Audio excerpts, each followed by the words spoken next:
327 belgi o'rnatilgan hududda eng yaqin chorrahagacha ta'sir qiladi. Eng yaqin chorrahagacha. Svetofor deyilmayapti, chorrahagacha deyilyapti. Chunki piyodaning svetofori bor, chorrahaning svetofori bor. Shuning uchun svetoforgacha degan holat emas, faqat o'rnatilgan joydan eng yaqin chorrahagacha deyilgan. Lekin shu chorraha oldida tegishli yo'l belgilari o'rnatilgan bo'lishi kerak. Tegishli yo'l belgilari, ya'ni bu 2-1 asosiy yo'l belgisi yoki 2-3-1, 2-3-2, 2-3-3 belgilar o'rnatilgan bo'lsa, eng yaqin chorrahagacha ta'sir qiladi. Agar belgilar o'rnatilmagan bo'lsa, ta'sir hududi davom etadi chorrahadan keyin ham.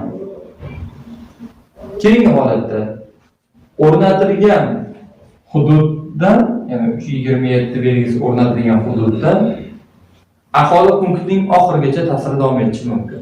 Ya'ni aholi punktining oxiri bu 523 belgisi bilan belgilanadigan hududgacha davom etishi mumkin.